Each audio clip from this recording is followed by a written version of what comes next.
Hi friends, I am Chetanai from Sri Kesar English World. આજે આપણે મહત્વનો topic ભણવા જઈ રહ્યા છીએ ગ્રામરની અંદર અને ટોપિકનું નામ છે voice. Yes my dear friends, voice. Okay, so voice બહુ જ ઇમ્પોર્ટન્ટ ટોપિક છે. આપણે ગુજરાતીમાં ટેન્સ, હેલ્પિંગ વર્બ ગુજરાતીની અંદર શીખી ગયા, પણ વાક્ય એક્ટિવનું છે, એક્ટિવ વોઇસનું છે કે પેસિવ વોઇસનું છે, એટલે કે વોઇસના બે પ્રકારો છે, એક્ટિવ વોઇસ, પેસિવ વોઇસ. એ જાણવા ખૂબ જ જરૂરી છે. So types of voice. Active voice એટલે કે એક્ટિવ વોઇસ કોને કહેવાય? કે જેમાં પોતે કરતા, એટલે કે દાખલા તરીકે અત્યારે હું આ વિડીયો ઉતારું છું તેમાં હું પોતે હાજર છું, હું પોતે બોલું છું.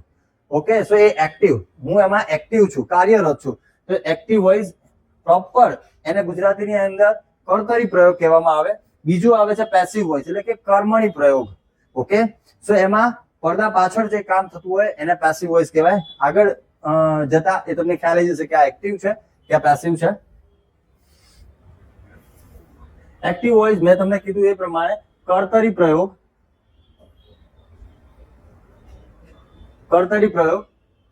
જો વાક્યમાં કર્તા પોતે કામ કરે છે, એટલે કે વાક્યમાં કર્તા એટલે કે સબ્જેક્ટ આપેલો હોય તો તેને એક્ટિવ વોઇસ કહેવામાં આવે છે. એક્ઝામ્પલ દ્વારા તમે એને વધુ જાણી શકશો એક્ટિવ વોઇસને. આગળ આવશે એક્ઝામ્પલ. હવે પેસિવ વોઇસ, આને ગુજરાતીમાં કહેવામાં આવે છે કર્મણી પ્રયોગ. જો વાક્યમાં કર્તા પોતે કામ ન કરે, એટલે કે કર્તા પોતે કામ ના કરે, એટલે કે વાક્યમાં કર્તા સબ્જેક્ટ ન આપેલો હોય તો તેને પેસિવ વોઇસ કહેવાય. એક્ટિવ વોઇસ એટલે કર્તરી પ્રયોગ, એટલે કે એમાં કામ કરનાર કર્તા પોતે હાજર હોય છે એટલે એક્ટિવ. પણ દાખલા તરીકે હું કરતા હાજર નથી અને બીજો કોઈ વ્યક્તિ હાજર છે અને હું પડદા પાછળ છું, ત્યારે પેસિવ વોઇસ કહેવાય. આગળ જતા તમને વધુ ખ્યાલ આવશે કે બંનેમાં ડિફરન્સ તમે કેવી રીતના આઈડેન્ટિફાઈ એને ઓળખી શકો. હવે કોઈ પણ ગુજરાતી વાક્ય હોય તો એની અંદર એ વાક્ય એક્ટિવનું છે કે પેસિવનું એ જાણવા માટે કોઈ પણ વાક્યનું બંધારણ SVO પ્રકારનું હોય છે, એટલે કે સબ્જેક્ટ, વર્બ, ઓબ્જેક્ટ. તમે જોઈ શકો છો સબ્જેક્ટ એટલે કે કર્તા જે કામ કરે છે, વર્બ, બરાબર છે. અમારી બુકોની અંદર જે 230 વર્બની એક્ઝામ અમે લઈએ છીએ, 100 માર્કની એક્ઝામ લઈએ છીએ, તે ક્રિયાપદ છે. સો એ ક્રિયાપદને ઇંગ્લિશમાં વર્બ કહીએ છીએ તો એ આવે છે. અને ઓબ્જેક્ટ જે કર્મ, બરાબર, કર્તા સિવાયનો બીજો કોઈ ઇન્ડિકેટર આપેલો હોય તો એ કર્મ જેના પર કામ થાય છે. વાક્ય દ્વારા તમે આ ત્રણ વસ્તુઓને સબ્જેક્ટ, વર્બ, ઓબ્જેક્ટને ઇઝીલી આઈડેન્ટિફાઈ કરી શકશો. એટલે કે સબ્જેક્ટને આપણે S કહીશું, વર્બને V કહીશું અને ઓબ્જેક્ટને O કહીશું. એટલે કે how to identify SOV.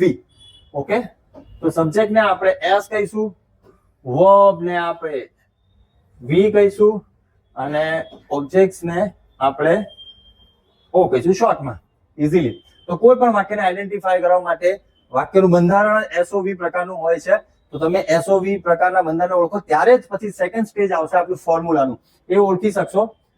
Next, how to identify SO and V.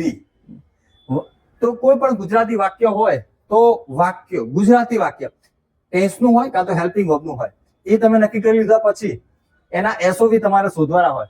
તો વાક્યને પૂછો ક્રિયા શું થાય છે. ઓકે, તો વાક્ય એટલે ક્રિયા શું થાય છે. અત્યારે હું તમને ભણાવવાની ક્રિયા કરો છો, તમે ભણવાની ક્રિયા કરો છો, હું બોલવાની કરું છું, તમે સાંભળવાની કરો છો, મને જોવો છો, તો આ બધી ક્રિયાઓ છે, કર્મ છે. ગ્રામરમાં એ પ્રોપર કર્મને વર્બ કહેવામાં આવે છે. ઓકે, તો વાક્યના એ એન્ડમાં જ હોય છે, એને પહેલા તમે કેચ કરી લો, એને પકડી લો, કારણ કે આવનારા બે સવાલ એ તમારે વર્બને જ કરવાના છે.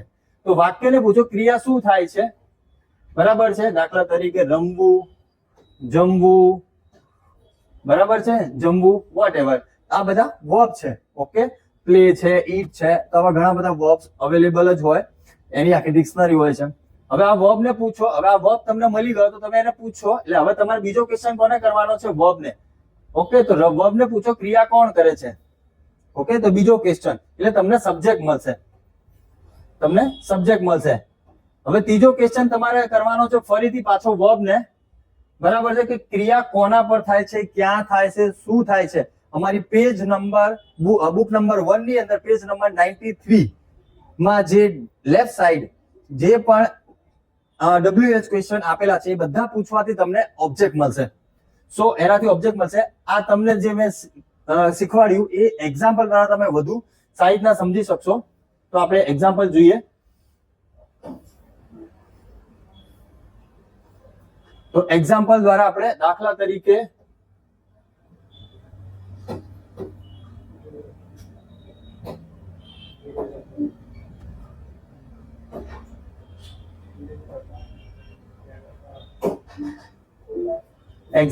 તમે વધુ સાઈડના સમજી શકશો.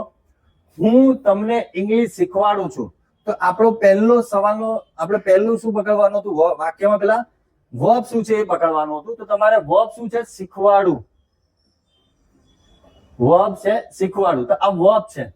ઓકે, એટલે તમને વર્બ મળી ગયો. બીજો ક્વેશ્ચન, વર્બ ને પૂછો ક્રિયા કોણ કરે છે? તો ક્રિયા કોણ કરે છે? હું. તો એ થઈ જશે તમારો સબ્જેક્ટ. પછી ત્રીજો ક્વેશ્ચન તમારે કરવાનો હતો શીખવાડવાની ક્રિયા, એટલે કે વર્બ ને પૂછો ક્રિયા ક્યાં થાય છે, કેવી રીતના થાય છે, શું થાય છે. પેજ નંબર 93 અમારી સ્પીડ બુક નંબર 1 માં આપેલું છે. તો શીખવાડવાની ક્રિયા કોને થાય છે? તો કે તમને થાય છે. તો આ ઓબ્જેક્ટ છે, વત્તા એક કરતા વધારે પણ ઓબ્જેક્ટ છે. શું શીખવાડે છે? તો કે ઇંગ્લિશ. તો આ પણ ઓબ્જેક્ટ તરીકે તમે લઈ શકો છો. તો આમાં ક્રિયાનો કરનાર એટલે કે શીખવાડનાર, ક્રિયાનો કરનાર આપેલો છે એટલે આ એક્ટિવ થાય છે. બહુ સિમ્પલ છે. બીજું એક વાક્ય આપણે લઈએ. હું ઇંગ્લિશ શીખવાડું છું. આમાં બે ઓબ્જેક્ટ છે. ઓકે, તમને અને ઇંગ્લિશ. આમાં ફક્ત એક જ ઓબ્જેક્ટ છે કે હું ઇંગ્લિશ શીખવાડું છું. તો એક ઓબ્જેક્ટ વાળું પણ વાક્ય હોઈ શકે. ટૂંકમાં ક્રિયાનો કરનાર આપેલો હોય એને એક્ટિવ કહેવાય છે. નેક્સ્ટ આપણે એક્ઝામ્પલ જોઈએ. ઓકે, તો શીખવાડું છે વર્બ. કોણ શીખવાડે છે? હું. શું શીખવાડે છે? ઇંગ્લિશ. સિમ્પલ. તો આ એક્ટિવ છે. ઓકે, આ એક્ટિવ છે. આ પણ એક્ટિવ છે.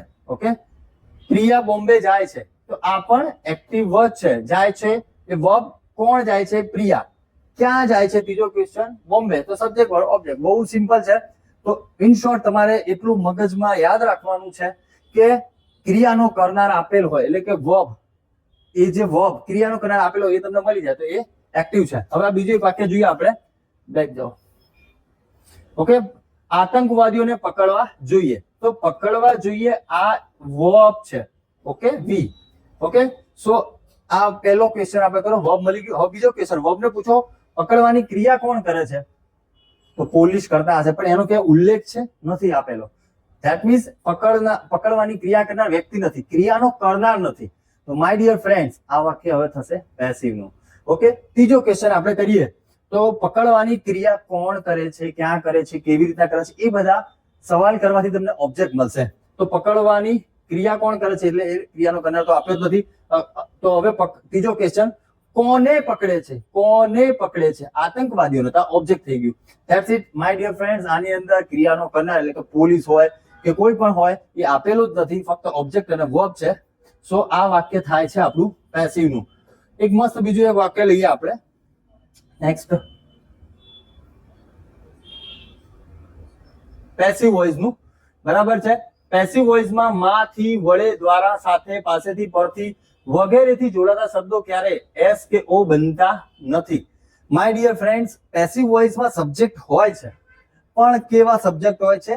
By plus subject. એ તમને ખ્યાલ આવશે આ એક્ઝામ્પલ દ્વારા. મારા પાસેથી 1 લાખ રૂપિયા લેવામાં આવે છે. તો લેવામાં આવે છે એ વર્બ છે. ઓકે, બીજો ક્વેશ્ચન વર્બ ને પૂછે કોના પાસેથી લેવામાં આવે છે? મારા પાસેથી.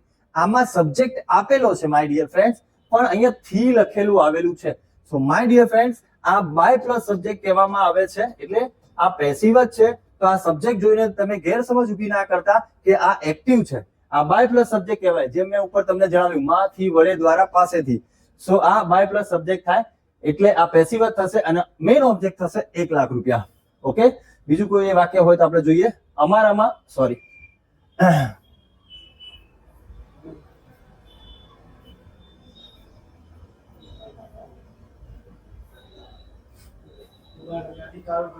ઓકે,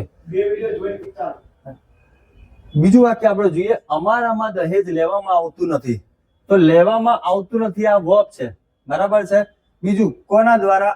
અમારા દ્વારા. બરાબર. તો આ અમારામાં બરાબર છે. મેં તમને કીધું માંથી, વડે, દ્વારા. તો આ સબ્જેક્ટ ના સમજતા, આ સબ્જેક્ટ છે માય ડિયર ફ્રેન્ડ્સ, પણ બાય પ્લસ સબ્જેક્ટ છે. ઓકે, બાય પ્લસ સબ્જેક્ટ છે અને આ મેઇન ઓબ્જેક્ટ દહેજ, તો આ પેસિવ નું વાક્ય છે. સર દ્વારા મને ભણાવવામાં આવે છે. ભણાવવામાં આવે છે વર્બ. કોણ ભણાવે છે? તો સર દ્વારા. અને કોને? તો મને. ઓકે, તો ભણાવવામાં આવે છે વર્બ. વર્બ ને પૂછો ક્રિયા કોણ કરે છે, બરાબર, તો ભણાવવાની ક્રિયા સર કરે છે, પણ આ દ્વારા શબ્દ આવ્યું, સોરી, દ્વારા શબ્દ આવ્યું, બરાબર છે, તો એ સબ્જેક્ટ છે પણ કેવો છે? બાય પ્લસ સબ્જેક્ટ છે. અને મેઇન ઓબ્જેક્ટ કોને ભણાવવામાં આવે છે? મને ભણાવવામાં આવે છે. તો પેસિવ નું વાક્ય થાય છે. તો સિમ્પલ વસ્તુ છે. એક્ટિવમાં ક્રિયાનો કરનાર આપેલો હોય છે, પેસિવમાં ક્રિયાનો કરનાર આપેલો નથી હોતો, એ પડદા પાછળ હોય છે. અને ઇન કેસ સબ્જેક્ટ આપ્યો પણ હોય છે તો માય ડિયર ફ્રેન્ડ્સ, ગુજરાતી વાક્યની અંદર માં, થી, વડે, દ્વારા, સાથે, પાસેથી, પરથી, આ બધા ઇન્ડિકેટર થી તમને ખ્યાલ આવી જવો જોઈએ કે આ વાક્ય બાય પ્લસ સબ્જેક્ટ નું છે અને પેસિવ નું છે. હજુ એક મસ્ત ડાયાગ્રામ છે, પણ તમને હું સમજાવીશ, પણ એની પહેલા ઇંગ્લિશ શબ્દોના ગુજરાતી મીનિંગ તમને આવડવા જોઈએ. For example, come, go, went અથવા તો want, get, know, happen, desire, think, prefer. આવવું, જવું, જોઈએ, મેળવવું, જાણવું, થવું, ઈચ્છવું, વિચારવું, પસંદ કરવું, આવા વાક્યો ક્યારે પેસિવ વોઇસમાં આવતા નથી. માય ડિયર ફ્રેન્ડ્સ, આ ગુજરાતી છે, આ ઇંગ્લિશ છે. વાક્યો જો આવા ગુજરાતીથી સ્ટાર્ટ થતા હોય તો ઇંગ્લિશમાં પણ તમે રીડિંગ કરો છો અને વાક્ય જો, તો એટલું યાદ રાખજો, એ વાક્ય પેસિવના છે જ નહીં, ક્રિયાનો કરનાર એમાં હાજર હોય જ છે. સો આવા વાક્યો ક્યારે પણ પેસિવના ના થાય, એ એક્ટિવના જ થાય છે. હવે એક સિમ્પલ ફોર્મ્યુલા છે, બહુ મસ્ત ફોર્મ્યુલા છે. આ તમે જોઈ શકો છો. એક્ટિવ વોઇસ ગુજરાતી એના ઇંગ્લિશ, અને પેસિવ વોઇસ એના ગુજરાતી અને ઇંગ્લિશ. માય ડિયર ફ્રેન્ડ્સ, બહુ સિમ્પલ છે. હું એક સિમ્પલ વાક્ય લઉં છું, એક્ટિવ નું લઉં છું, કે એક્ટિવમાં ગુજરાતી વાક્યનું હું છે, એ પેસિવમાં મને થાય છે. ઓકે, અમેનું અમને થાય છે, તું નું તને થાય છે, તેઓનું તેમને થાય છે, તે કે તેણીને તેને થાય છે, તેણીને તે, અથવા બીજા કોઈનું નામ, સચિન તો સચિનને. મેક્સિમમ પેસિવના વાક્યોની અંદર એક્ટિવના વાક્યોને તમે જ્યારે પેસિવમાં કન્વર્ટ કરો તો મોટા ભાગે એની અંદર આ ને શબ્દ આવશે બધામાં કન્વર્ટ કરતી વખતે. એક્ઝામ્પલ દ્વારા આપણે એને ચેક કરીએ. ફોર એક્ઝામ્પલ, હું તમને ભણાવું છું. હું તમને ભણાવું છું. ઓકે, આ એક એક્ટિવ નું વાક્ય છે કે હું તમને ભણાવું છું. ભણાવું છું એ વર્બ. કોને? પણ હું તમને ભણાવું છું, તો ભણાવું છું એ વર્બ. કોણ ભણાવે છે? હું. કોને? તમને. સબ્જેક્ટ, ઓબ્જેક્ટ, વર્બ ત્રણ આપેલા છે. આ એક્ટિવ નું વાક્ય છે. પણ એને પેસિવમાં તમારે કન્વર્ટ કરવું હોય તો હું નું શું થઈ જાય છે? મને. તો મને તમને ભણાવું છું બોલવામાં સેટ થાય છે? ના. સો એનો જે પાછળનો વર્બ છે ગુજરાતી સેન્ટેન્સ બનાવતી વખતે ખેંચાશે. તો આ જ વાક્યને પેસિવમાં શું બોલવામાં આવે છે? મને ઇંગ્લિશ ભણાવવામાં આવે છે, અથવા મને ચેતન સર દ્વારા ભણાવવામાં આવે છે. તો આ આપણે એક્ટિવને પેસિવ વાક્યમાં કન્વર્ટ કર્યું. બીજું એક વાક્ય લઈએ, હું બોલું છું, તો એનું પેસિવમાં શું થઈ જશે? મને બોલાવવામાં આવે છે. અમે બોલીએ છીએ તો અમને બોલાવવામાં આવે છે. તમે બોલો છો, તમને બોલાવવામાં આવે છે. પેસિવમાં કન્વર્ટ થઈ જશે. તેઓ બોલે છે, તેઓને અથવા તેમને બોલાવવામાં આવે છે. તે કે તેણી બોલે છે તો તેણીને બોલાવવામાં આવે છે. અથવા કોઈ વ્યક્તિ છે કે કેસર બોલે છે તો કેસરને બોલાવવામાં આવે છે. ક્રિયાનો કરનાર પેસિવમાં ઢંકાઈ જાય છે. બહુ સિમ્પલ છે, પણ આ ડાયાગ્રામ, આ ટેબલ્સ તમારે યાદ રાખવું પડશે. ગુજરાતીમાં વાક્યો એક્ટિવના છે અને પેસિવમાં કન્વર્ટ કરતી વખતે આ ઇન્ડિકેટરો તમને ખ્યાલ આવવા જોઈએ. વત્તા જ્યારે આપણે એને ગુજરાતી ટુ ઇંગ્લિશ ટ્રાન્સલેટ કરીશું તો આઈ નું મી થઈ જશે, અને જ્યારે પેસિવ વાક્યોને આપણે ટ્રાન્સલેટ કરીશું તો બરાબર મને માટે તમારે આઈ જ યુઝ કરવાનું થશે. એની ફોર્મ્યુલા હોય છે, વર્બ 3 લાગે છે, બાય પ્લસ સબ્જેક્ટ, એ આગળના વિડીયોઝમાં આપણે જોઈશું. પણ સૌથી વધારે વાક્ય એક્ટિવનું છે કે પેસિવનું, એ પણ ગુજરાતીમાં તમારે આઈડેન્ટિફાઈ કરવું બહુ જ જરૂરી છે. English is a very easy language, but if you are easily identify active and passive, so definitely you are easily translate Gujarati to English, then definitely you can speak in English very fluently. So my humble request to you, please identify in Gujarati sentence which one is the subject, verb, object, active voice, and which one is the passive voice, object, and by plus subject. So thank you very much for watching this video, and I humble request to you, please like, subscribe, and pass out your friends, colleagues, and whatever like you. And I really thankful for your moral support, sir. Thank you very much from Sri Kesar World. Thank you.